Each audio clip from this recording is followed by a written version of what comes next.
High friends, welcome back to my channel. இன்றைக்கி நம்ம வீடியோவில் நான்வெஜ் சாப்பிடாதவங்களுக்கு சூப்பரான நல்ல டேஸ்டியான காரசாரமான மீல் மேக்கர் கோலா உருண்டை எப்படி செய்யலாங்கிறது பார்க்கலாம். வீடியோக்குள்ளே போகிறதுக்கு முன்னாடி நீங்கள் நம்ம சேனல் இப்போ தான் புதுசாக பார்க்குறீங்கன்னா வீடியோக்கு லைக் பண்ணிட்டு மறக்காமல் நம்ம சேனல் சப்ஸ்கிரைப் பண்ணிட்டு பாருங்கள். வாங்க இப்போ வீடியோக்குள்ளே போகலாம். இந்த கோலா உருண்டை செய்ய பார்த்தீங்கன்னா மீன் மேக்கர் ஃபஸ்ட்டு ஊற வச்சுக்கலாம். பாருங்கள், நான் 100 கிராம் மீன் மேக்கர் வச்சுக்கிறேன். அது ஒரு பவுலில் சேர்த்துக்கலாம். சேர்த்துட்டு இந்த மீல் மேக்கர் மூழ்கிற அளவுக்கு தண்ணி சேர்த்துடலாம். இந்த தண்ணி சேர்க்கும்போது பார்த்தீங்கன்னா கொஞ்சம் வெதுவெதுப்பாக இருக்கிற மாதிரி சேர்த்துக்கோங்க. அப்போ தான் இந்த மீன் மேக்கர் சீக்கிரமாக நல்லா ஊறி வரும். மீன் மேக்கர் பார்த்திங்கன்னா ஒரு 10 நிமிஷம் நல்லா ஊறட்டும். இது இருக்கட்டும். அடுத்தது மிக்ஸி ஜார் ஒன்று எடுத்துக்கலாம். ஜாரில் பார்த்திங்கன்னா மீடியம் சைஸ் வெங்காயம் 2 கட் பண்ணி வச்சுருக்கிறேன், சேர்த்துடலாம். இது கூட தோல் உரித்து ஒரு 10 பல் பூண்டு சேர்த்துடலாம். கூட கொஞ்சமாக சோம்பு சேர்த்துடலாம். சோம்பு கூட கொஞ்சமாக சீரகம் சேர்த்துடலாம். வாசனைக்காக கொஞ்சமாக பட்டை லவங்க ஏலக்காய் சேர்த்துடலாம். பட்டை லவங்க ஏலக்காய் சேர்த்து செய்யும்போது பார்த்திங்கன்னா கோலா உருண்டை நல்லா வாசனையாக இருக்கும். கூடவே 1 டேபிள் ஸ்பூன் போல் பொட்டுக்கடலை சேர்த்துக்கலாம். காரத்துக்காக 2 பச்சை மிளகாய் சேர்த்தலாம். இது கூடவே கொஞ்சமாக கொத்தமல்லி புதினா சேர்த்துக்கலாம். அவ்வளோதாங்க. இதெல்லாம் சேர்த்ததுக்கப்புறமா தண்ணி சேர்க்காம ஜாருக்கு மூடி போட்டு கொஞ்சம் குறப்பாக அரைச்சிட்டு வந்துடலாம். பாருங்கள், இந்த மாதிரி இருக்கணும். அடுத்தது இது கூட நம்ம ஊற வச்சுருந்த மீல் மேக்கர் தண்ணி புழிஞ்சிட்டு நல்லா இது கூட சேர்த்துக்கலாம். மட்டன் கோலா உருண்டைக்கு டஃப் கொடுக்குற அளவுக்கு இந்த மீல் மேக்கர் கோலா உருண்டை இருக்குங்க. நீங்கள் ஒரு தடவை செஞ்சு பாருங்கள், அடிக்கடி செய்வீங்க. மீல் மேக்கர் எல்லாம் சேர்த்ததுக்கப்புறமா ஜாருக்கு மூடி போட்டு இது நல்லா ஃபைன் பேஸ்ட்டாக அரைச்சிட்டு வந்துடலாம். பாருங்கள், இந்த மாதிரி இதை அப்படியே ஒரு பாத்திரத்தில் மாற்றிக்கலாம்.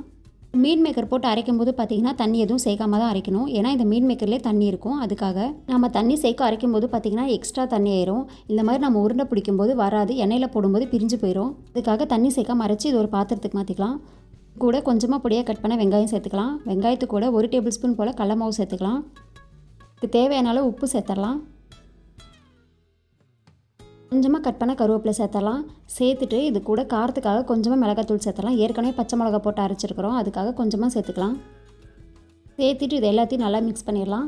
இந்த மீன் மேக்கர் கோலா உருண்டை பார்த்திங்கன்னா நம்ம ஈவினிங் டைமில் டீ குடிக்கும்போது டீக்கு நல்லா சைடிஷாக வச்சு சாப்பிட்லாங்க. நல்லா டேஸ்ட்டாக இருக்கும்.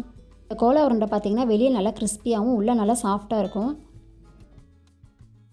எல்லாத்தையும் நல்லா மிக்ஸ் பண்ணிவிட்டு நம்ம கையில் கொஞ்சமாக எடுத்து உருண்டை பிடிக்கும்போது பாருங்கள், இந்த மாதிரி வரணும். உருண்டையில் பார்த்திங்கன்னா எங்கேயுமே விரிசல் இல்லாமல் இந்த மாதிரி சமமாக இருக்கணும். அப்படியே எண்ணெயில் போட்டு நம்ம பொரிச்சிட வேண்டியது தான். வானலில் நமக்கு தேவையான அளவு எண்ணெய் சேர்த்துடலாம். எண்ணெய் பார்த்திங்கன்னா நல்லா சூடாக இருக்கணும். நல்லா சூடாக இருக்கிற இந்த எண்ணெயில் நம்ம மிக்ஸ் பண்ணி வச்சுருந்த மீன் மேக்கரை கொஞ்சமாக எடுத்து நல்லா உருண்டை பிடிச்சி இந்த எண்ணெயில் சேர்த்துக்கலாம். இந்த எண்ணெயில் பார்த்திங்கன்னா இந்த உருண்டை சேர்த்ததுக்கப்புறமா அடுப்பு சிம்மில் போட்டுக்கலாம். அப்போ தாங்க அடி பிடிக்காமல் இருக்கும். வீடியோ பார்க்குற ஃப்ரெண்ட்ஸ் இன்னும் நம்ம சேனலை சப்ஸ்கிரைப் பண்ணாமல் பார்த்துட்டு இருந்தீங்கன்னா வீடியோ கீழே இருக்கிற ரெட் கலர் சிம்பிள் சப்ஸ்கிரைப் பட்டனை மறக்காமல் கிளிக் பண்ணிவிட்டு பாருங்கள். இந்த உருண்டெல்லாம் சேர்த்ததுக்கப்புறமா ஒரு சைடு நல்லா வெந்துருச்சுன்னா அப்படியே திருப்பி போட்டுடலாம். பாருங்கள், ஒன்றோடு ஒன்று ஒட்டாமல் எண்ணெயில் எங்கேயுமே பிரியாமல் நல்லா சூப்பராக வெந்துட்டுருக்குது. அப்படியே திருப்பி போட்டுடலாம். மீல் மேக்கர் பிடிக்காதவங்க யாருமே இருக்க மாட்டீங்க. நான்வெஜ் பிடிக்காதவங்களுக்கு ஒரு சூப்பரான வெஜ் மீல் பார்த்தீங்கன்னா மீல் மேக்கர் தாங்க. இந்த மீல் மேக்கர் பார்த்தீங்கன்னா நீங்கள் எந்த டைப்பில் செஞ்சு சாப்பிட்டாலும் நல்லா டேஸ்ட்டாக இருக்கும். அது மட்டும் இல்லைங்க, நம்ம உடம்புக்கு தேவையான நியூட்ரிஷன் பார்த்திங்கன்னா இந்த மீன் மேக்கரில் இருக்குது. அதனால் நம்ம அடிக்கடி செஞ்சு சாப்பிட்லாம். நீங்கள் வெஜிடேரியனாக இருந்தீங்கன்னா உங்களுக்கு ஹை ப்ரோட்டீன் பார்த்திங்கன்னா இந்த மீன் மேக்கர் தாங்க. அடுப்பு பார்த்திங்கன்னா லோ ஃப்ளேமில் வச்சு தாங்க இந்த கோலா உருண்டை நம்ம வேக வைக்கணும். அப்போ தான் உள்ளே நல்லா சாஃப்டாக வெளியே நல்லா கிறிஸ்பியாக வேகும். இல்லைனா வெளியே மட்டும் நல்லா வெந்துடும். உள்ளே அப்படியே மீல் மேக்கர் பச்சையாக இருக்கும். அடுப்பு சிம்மில் வச்சு உள்ளே வெளியே நல்லா சாஃப்டாக வேக வச்சு எடுத்துக்கலாம். இது 2 சைடுமே நல்லா வெந்து கலரும் நல்லா சேஞ்ச் ஆகி வந்தோன்னா இது எண்ணெயிலேருந்து எடுத்துடலாம். இதே மாதிரி மீதி இருக்கிற மீல் மேக்கரை நம்ம கோலா உருண்டை மாதிரி செஞ்சு எடுத்துக்கலாம். அவ்வளோதாங்க, நல்ல சூப்பரான வெஜ் மீல் மேக்கர் கோலா உருண்டை ரெடி ஆயிடுச்சு. இது பார்த்தீங்கன்னா நீங்கள் சாப்பாட்டு கூட தொட்டுட்டு சாப்பிட்லாம். அப்படி இல்லைனா ஈவினிங் டைமில் ஸ்நாக்ஸாக கூட நீங்கள் சாப்பிட்லாம். அப்படியே ஒன்று எடுத்து நம்ம இது உடச்சி பார்க்கலாம். பாருங்கள், வெளியே நல்லா கிறிஸ்பியாக வெந்திருக்கு, உள்ளேயும் நல்லா சாஃப்டாக வெந்திருக்கு.